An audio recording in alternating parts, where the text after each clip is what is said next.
A lot of hard work, but probably very satisfying work, you and Tom in the film. And then now you get... Few people in Hollywood are known for their discipline, integrity, and quiet strength, quite like Gary Sinise.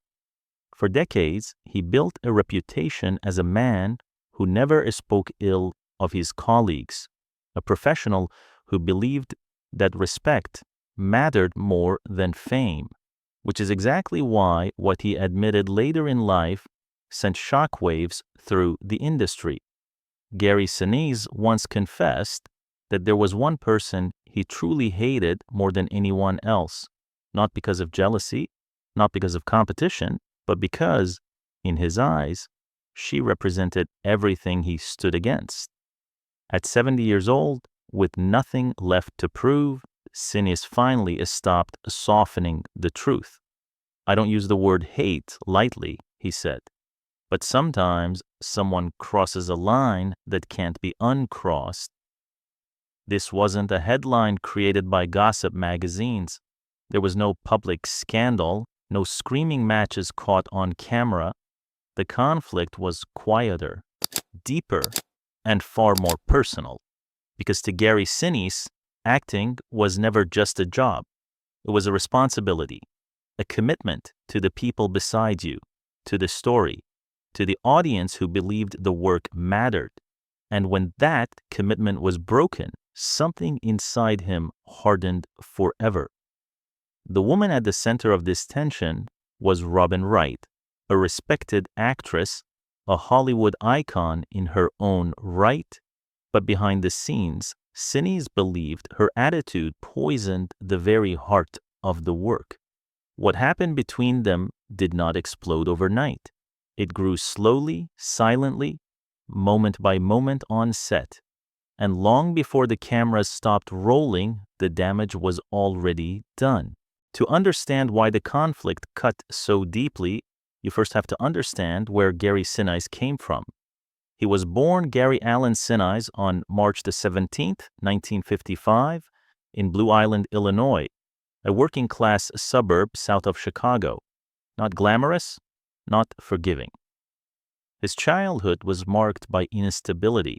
His parents separated when he was young, leaving behind a sense of uncertainty that followed him into adolescence. As a teenager, Sinise openly admitted he had no clear direction. School didn't inspire him. The future felt distant and undefined. Then something changed. In high school, he discovered theater, not fame, not applause, but a structure, discipline, belonging. For the first time, he felt anchored. The rehearsal room became a place of order, a place where effort mattered, where no one succeeded alone. While many young actors chased early recognition, Sinise fell in love with the craft itself, the long rehearsals, the collective struggle to make a story work, the idea that every role, no matter how small, carried equal weight. That belief followed him into adulthood. In 1974, at just 19 years old, Sinise co-founded the Steppenwolf Theater Company alongside Terry Kinney and Jeff Perry. They weren't just stars, they were a group of young artists performing in church basements and the school auditoriums. What they built was not about ego, it was about trust. Sinise didn't just act, he directed, he led. He helped shape an identity rooted in emotional honesty and raw humanity.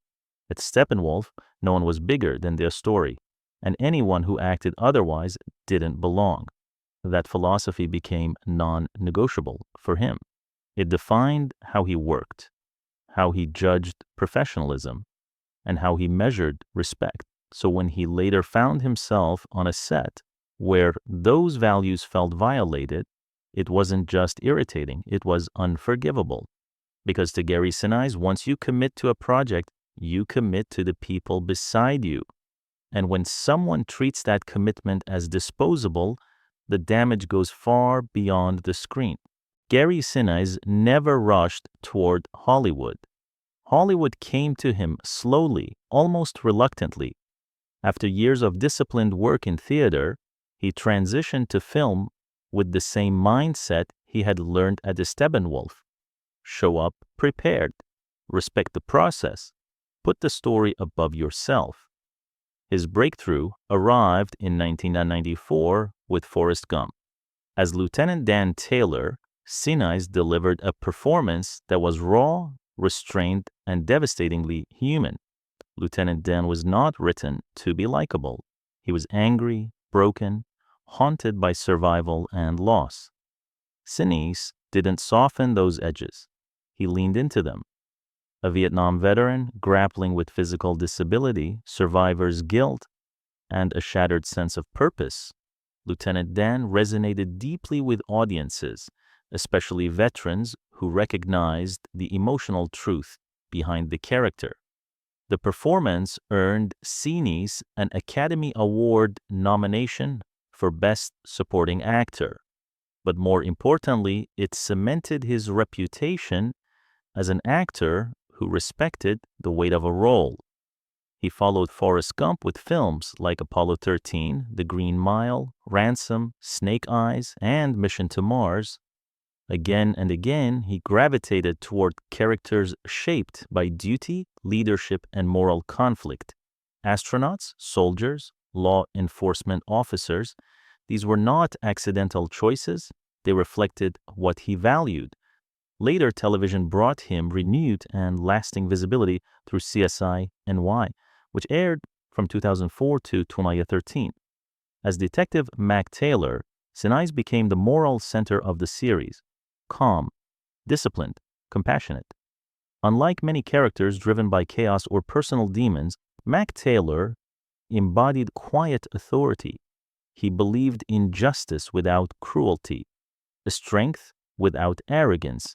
Millions of viewers welcomed him into their homes each week, trusting him not just as a character, but as a presence. But behind all of that success, Sinise remained unchanged. He still believed no one was bigger than the work, and that belief would eventually collide head-on with someone who saw the process very differently. For many actors, fame becomes the defining chapter of their lives. For Gary Sinise, the most defining chapter happened quietly, away from the red carpets. After Forrest Gump, he became acutely aware of what veterans carried long after war ended. Not the medals, not the speeches, but the struggles no one wanted to see. And rather than offering symbolic gestures, Sinise chose action. He expanded the boundaries of his craft, even stepping into voice acting with the same seriousness he brought to the stage. He lent his voice to projects across different worlds and generations, including the documentary Magnificent Desolation, Walking on the Moon 3D in 2005, and the animated film Open Season in 2006. Later, his voice reached blockbuster scale in Captain America, The Winter Soldier in 2014, and then returned to a deeply reflective, patriotic tone in Beyond Glory in 2016, honoring the sacrifices of America's military heroes. His presence also moved beyond screens. He became an ambassador for the Swiss watchmaker Baume and Mercier, representing values of precision, integrity, and timeless character. And for millions of visitors at Walt Disney World, his voice became unforgettable in a completely different way. At Epcot's Mission, space attraction in Orlando, Florida, Sinise served as the guiding narration. Calm, authoritative, steady. It was another reminder that his influence wasn't loud or flashy. It was grounded, reliable, built on trust. That trust was formally recognized on April 17, 2017, when Sinise received a star on the Hollywood Walk of Fame for his contributions to television. His star was placed at 6064 Hollywood Boulevard, a permanent marker of decades of work defined not just by success, but by substance. But even that honor was not the center of who he was. In 2011, he founded the Gary Sinise Foundation, dedicated to honoring and supporting wounded veterans, active duty service members, first responders, and their families. The foundation's mission was not abstract. It provided mortgage-free homes for severely wounded veterans, supported mental health initiatives, organized morale-boosting events, delivered essential resources to those who serve. And then there was the Lieutenant Dan Band, named after the character that changed his life. Through music, Sinise found a way to connect directly with troops and their families. The band performed hundreds of free concerts at military bases, hospitals, and patriotic events around the world. These were not publicity stunts, they were acts of gratitude, a way of saying, I see you, I haven't forgotten you. But just as his public service deepened, his private life was about to face a kind of pain no spotlight could ever soften. Behind the discipline and public service, Gary Sinise's private life was built on quiet devotion. In 1981, he married actress Moira Harris. In an industry defined by instability, their marriage became something rare, enduring, grounded, unshaken by fame. Together they built a family anchored in compassion, creativity, and service. They raised 3 children, they stayed out of headlines, they protected what mattered. Then, in 2018, everything changed. Moira was diagnosed with breast cancer. The news cast a long shadow over their lives, forcing them into a battle that had nothing to do with scripts or schedules. Sinise stepped away from projects. He slowed down. He stayed close. Through relentless treatment and unwavering support, Moira fought her way through. By 2024, she was cancer-free, a victory defined not by celebration, but by gratitude. But that same year delivered another blow, one far more devastating. Their son, McKenna Anthony Sinise, known to family and friends as Mac, was diagnosed with chordoma, an extraordinarily rare and aggressive cancer of the spine. What followed was a long, brutal journey marked by uncertainty and quiet courage. Mac refused to be defined by illness. A gifted musician with a deeply reflective spirit, he turned to music as both refuge and expression. Even as his body weakened, his creativity did not. He worked alongside his father at the Gary Sinise Foundation. He contributed to its mission. He served others while fighting for his own life. In his final years, Mac completed an album titled Resurrection and Revival. It was more than music. It was a statement of faith, of hope, of perseverance in the face of inevitability. On January 5th, 2024, Mac passed away surrounded by love. He was laid to rest on January 23rd in a Catholic service that honored not only his life, but the grace with which he faced suffering. The loss left a permanent mark on the Sinise family, one that no award, no recognition, no applause could ever erase. And it was after enduring this depth of pain that Gary Sinise finally allowed himself to speak openly about a resentment he had carried for years, not out of bitterness, but out of honesty. Because when you've faced real loss, pretense no longer feels necessary. For decades, Gary Sinise was known as one of Hollywood's most restrained voices. He didn't air grievances. He didn't fuel rumors. He believed that professionalism meant silence when silence was easier. That is why, when he finally spoke candidly about the tension he carried for years, people listened. At 70, Sinise no longer felt the need to soften the truth. What he shared wasn't anger in the explosive sense. It was disappointment that had calcified over time. I don't use the word hate lightly, he admitted, but there are moments in life when someone represents everything you stand against. His feelings were not born from rivalry or jealousy. They came from a fundamental difference in values. To Sinise, acting was a responsibility. Once you committed to a project, you committed to the people around you, to the long hours, to the unseen labor, to the belief that everyone mattered. What angered him most was not talent or ambition, but what he perceived as emotional detachment. Moments on set where dedication felt uneven, where ego overshadowed collaboration, where the process itself seemed disposable. There's nothing more corrosive, he said, than showing up every day knowing one person thinks they're above the work. Coming from theater, where ensemble meant survival, this attitude felt unforgivable. No one is bigger than the story, he believed. When someone acts like they are, it poisons everything. Sinise felt that the distance created on set wasn't accidental. It was a choice.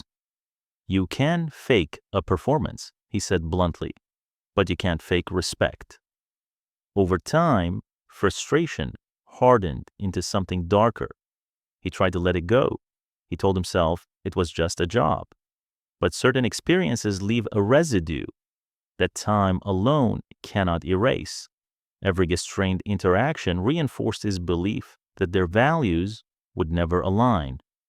And while others dismissed the tension as creative differences, to him, it cut far deeper. When someone shows you who they are over and over again, he said, eventually you believe them. Even years later, the memory remained. Sinise acknowledged that holding on to anger came at a cost, but he refused to apologize for telling the truth. I'm not proud of how strongly I felt, he reflected, but I won't lie about it either. In an industry built on illusion, his words stood out because they were real, not meant to destroy, not meant to shame, but to explain a truth he had carried in silence for far too long. In the end, Gary Sinise made one thing unmistakably clear. His feelings were never about talent. They were never about rivalry. They were about integrity. I've worked with hundreds of people, he said. Very few ever made me feel that kind of disappointment. That was the part that stayed with him. Not anger, not bitterness, but the weight of knowing that values can collide in ways that leave permanent marks. He never asked the public to take sides. He never tried to rewrite history, and he never denied the cost of holding onto resentment. Time softened the sharpest edges, but the core truths remained unchanged. Some wounds don't heal because they weren't accidents. They were choices. For Gary Sinise, honesty mattered more than diplomacy. He rejected the expectation that actors must always smile and pretend every experience was magical. Sometimes it wasn't, he admitted. Sometimes it was miserable. And that refusal to lie became part of his legacy, a man shaped by theater, by service, by family, by loss, a man who believed no one was bigger than the story, and who never stopped believing that respect is the one thing that cannot be faked. His words were not meant to tear down Robin Wright. They were meant to explain a truth he had carried quietly for years. Because even in an industry built on illusion, real emotions linger, real conflicts endure, and real character reveals itself long after the cameras stop rolling. That is who Gary Sinise has always been.